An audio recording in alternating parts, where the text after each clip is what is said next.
안녕하세요. 지식 박사입니다. 제가 지식이 많아서 지식 박사는 아니고요.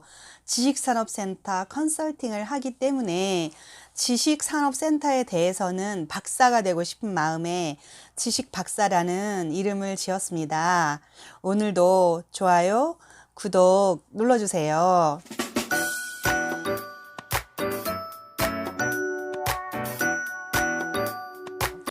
조금 전에 말씀드렸듯이 지식 박사라는 이름은 제가 지식산업센터 컨설턴트로 일하고 있기 때문에 지식 박사라고 졌다고 했는데요. 지식산업센터와 산업용 부동산 컨설턴트로 일하고 있는 저희 직원들은 매일 부자들을 만나고 있는데요. 그 부자들은 화폐 개혁에 대해서 어떻게 생각하고 있으며 화폐 개혁에 대해서 어떻게 대비하고 있는지 오늘 많은 이야기를 하도록 하겠습니다. 지식산업센터에서 일하다 보면은 대표님들이나 아니면 투자자분들을 많이 만나게 되는데요. 대부분 저희들이 만나는 분들은 예전부터 부동산에 관심이 많으셨기 때문에 부동산이라는 자산이 많거나 현금이 많거나 하여튼 부자라고 불리울 수 있는 사람들이에요. 부자들은 리디노미네이션 화폐 개혁에 대해서 어떻게 생각하고 있으며 대처를 어떻게 하고 계시는지 그것에 대해 말씀드리겠습니다. 부자들은 화폐 개혁에 대해 어떻게 생각하고 있을까요? 부자들은 화폐 개혁을 더 많은 돈을 모을 수 있는 기회, 더 부자가 될 수 있는 기회로 생각하고 있습니다. 부자들은 대부분 계란을 한 바구니에 담지 않습니다. 부자들은 분산 투자를 하는데요. 그런데도 불구하고 요즘에 하고 있는 일이 있습니다. 가장 많이 하고 있는 일, 그것이 무엇인지 말씀드리려고 합니다. 그것은 바로 현금을 아주 무조건 다 모으고 계십니다. 화폐 개혁을 어느 순간 문정부가 할 수도 있는데 현금을 끌어들인다고요? 네, 현금을 끌어들여요. 만약에 화폐 개혁을 한다 쳐도 총선 바로 이전에 그때쯤 할 거니까 지금 마구마구 화폐를 끌어들이고 있습니다. 그런 말이 있어요. 가을에는 곡소리 날 거다라는 말이 있어요. 즉 집값이 막 내려가고 여기저기 경매에 던져지는 물건들이 많고 이럴 수도 있다는 거죠. 그래서 부자들은 무조건 현금을 모으고 있어요. 그때 경매에 던져지는 그런 집들을 마구마구 사들일 예정이라는 거죠. 부자들은 그럼 가을에 어떻게 집값이 폭락할 줄 알고 현금을 모으고 있을까요? 그분들은 과거를 생각하는 거예요. 지금과 똑같았던 선례가 있거든요. 노무현 정권 때도 집값이 폭등하였는데요. 2005년에 종부세 폭탄으로 오히려 집값이 내릴 줄 알았는데 그때는 천정부지로 올랐어요. 그래서 세금 폭탄 등으로 금전적 손해를 입게 되었고 이때 많은 집들이 나와서 집이 굉장히 또 그 전 가격보다 하락이 되었어요.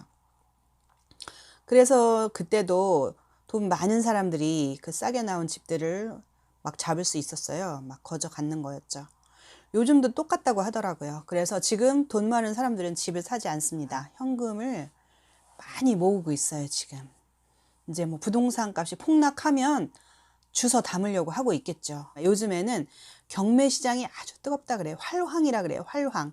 왜냐하면 집이 지금 안 나가요. 그런데 경매 시장 굉장히 뜨겁다 합니다. 이분들은 현금을 모아서 경매로 집을 사고 또한 화폐 개혁에 대비하는 거죠. 그러면 화폐 개혁은 무엇이길래 이렇게 경매로 부동산을 사 모아서 화폐 개혁에 대비하는 걸까요? 화폐의 단위를 변경하는 일이 디노미네이션 또는 리디노미네이션인데요. 우리나라는 화폐 개혁을 언제 했냐면요. 1차, 2차까지 있었는데요. 1차 리디노미네이션은 언제 했냐면 1953년에 100원을 1환으로 바꾸는 화폐 개혁을 했습니다. 그리고 2차 리디노미네이션은 1962년에 10환을 1원으로 바꾸는 그런 화폐 개혁을 했습니다. 제가 1961년생이라고 말씀드렸는데요. 1961년에 태어났지만 돈에 대해서는 잘 몰라가지고 집에 어떤 돈이 굴러다니나 잘 못 봤지만 그래도 지금 생각해 보니까 환하고 원하고 두 가지가 있었던 것 같아요. 뭐 어렸으니까 잘 기억이 안 나지만 그때는 이렇게 같이 썼나 봐요. 돈을 환도 쓰고 원도 쓰고 이렇게 같이 썼나 봐요. 그런데 우리나라가 만약에 화폐 개혁을 한다면 이렇게 돈을 두 개를 같이 쓸지는 모르겠어요. 아마 이렇게 될 것 같아요. 몇 년, 몇 월, 며칠부터 화폐 개혁을 한다.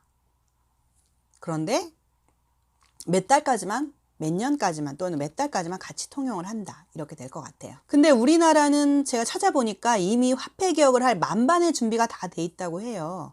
저 이거 보고 놀랐어요, 정말.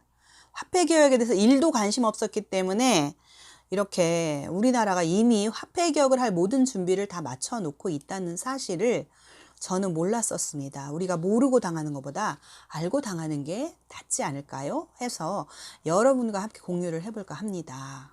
한국은행법 제47조 2의 화폐의 단위가 원과 전이 있다고 합니다. 원은 계산의 단위가 되고 백전으로 분할된다고 표시되어 있고 전이라는 하위 단위가 명목상 엄연히 존재한다고 합니다. 1원은 백전으로 정의되는, 즉 달러의 센트와 똑같은 개념이라고 해요. 2012년에 갑자기 난데없이 100분의 1인 전 단위를 신설해서 입법화 시킨 것은 바로 화폐 개혁을 대비한 선입법 절차를 마쳤다는 거라고 합니다. 리디노미네이션을 실행하는 방법은 두 가지가 있다고 합니다. 첫 번째 방법은 화폐 단위에서 0을 떼는 방법. 지금 이 방법이 유력하죠. 1000원에서 동그라미 3개를 빼면 1원이 되는 거잖아요. 그렇게 단위를 줄이자는 말이 있어요. 왜냐하면 우리가 1달러가 오늘도 달러가 좀 올랐던데 1000원이 넘어요. 1150원인가 1190원인가 이렇게 되니까는 우리나라 돈 1달러를 사기 위해서 우리나라는 1100원 이상을 투자를 해야 되는 거예요. 우리나라 돈 가치가 그만큼 없다는 거죠. 그렇기 때문에 화폐 개혁을 해서 1달러를 1원에 살 수 있다면 뭐 돈 가치가 굉장히 높아지는 거죠. 이런 식으로 동그라미 3개를 빼는 그런 방법이 있고요. 두 번째 방법은 아예 다른 방법으로 유로화처럼 아예 단위를 바꿔버리는 거예요. 우리나라에서도 일제강점기에는 엔으로 쓰였고 미 군정하에서는 달러로 쓰였고 그 다음에 1953년에 환, 그 다음에 1962년에 원 이렇게 바뀌었잖아요. 이렇게 완전히 바꾸는 거죠. 그 다음에 이제 1962년 이후에 더 이상 화폐 개혁은 없었는데요. 그런데 요즘 점점 이 디노미네이션 얘기가 자꾸 솔솔솔 기어나오고 있는데 이렇게 군부를 떼다 보면 언젠가 화폐 개혁을 확 해버리는 거 아닌가라는 걱정이 들기도 합니다. 왜냐하면 여러분은 아니겠지만 저는 화폐 개혁에 대비한 준비를 안 해놨거든요. 그래서 찾아봤어요. 화폐 개혁을 하게 되면 우리는 어떻게 처신을 해야 되나. 화폐 개혁이 되면 어떤 일이 일어나냐 하면은 물가가 인플레이션이 있는 거예요. 화폐 개혁이 일어나면은 부동산 값은 폭등한다고 볼 수 있죠. 왜냐하면은 분당의 집이 지금 9억 8천짜리가 있는데 동그라미 3개를 빼버리면 그 가격은 98만 원이 되는데 98만 원 하면 굉장히 싸 보이니까 그냥 100만 원에 팔자 하면 사람들이 100만 원 별로 안 되네 하고 그냥 살 수도 있는 거예요. 그러면 부동산 값은 폭등하는 거죠. 그러면 제일 고통받는 사람은 누군가 하면 서민이죠. 서민은 집 사지 못한 서민은 정말 고통받습니다. 그 월급도 이제 그렇게 단위로 내려갈 테니까. 그래서 여러분들이 화폐 개혁에 대해서 대비를 하셔야 됩니다. 안 될 것 같지만 될 수도 있어요. 왜냐하면은 굉장히 지금 오랜 기간 동안에 화폐 개혁 얘기가 여러 번 나왔습니다.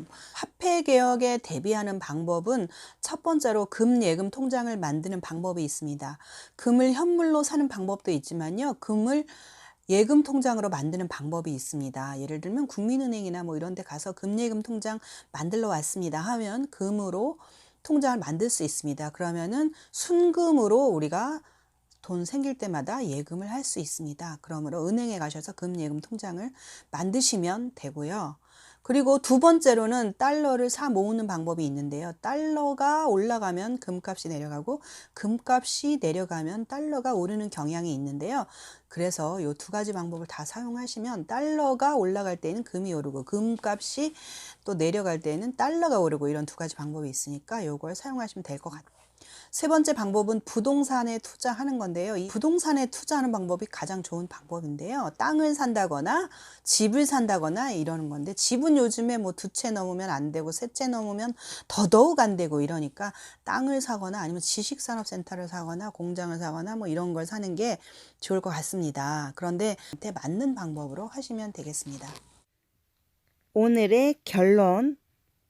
부자들은 현금을 모아서 화폐개혁에 대비해서 경매를 하여 부동산을 긁어 모으려고 하고 있는데요. 국가 부도에 대한 대비 아니면 경제 폭망에 대한 대비, 여튼 경제가 엄청 안 좋아서 집값이 폭락할 거에 대한 대비를 하고 있어요. 뭐로? 현금을 긁어 모으는 일로.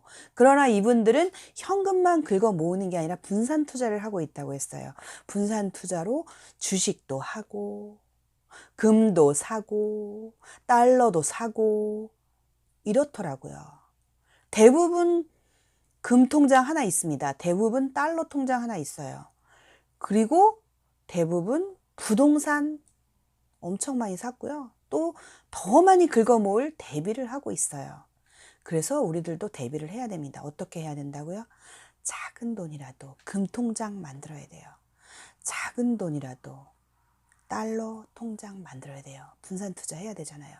작은 돈이라도 적은 부동산이라도 사야 돼요. 내 집은 꼭 사야 되고요. 강력히 추천드립니다. 집 없는 분들은 집을 사세요. 경매로 사도 되고 경매 공부하세요. 경매로 사도 되고 싼 지식산업센터 이런 거 사도 돼요. 꼭 우리도 대비를 합시다.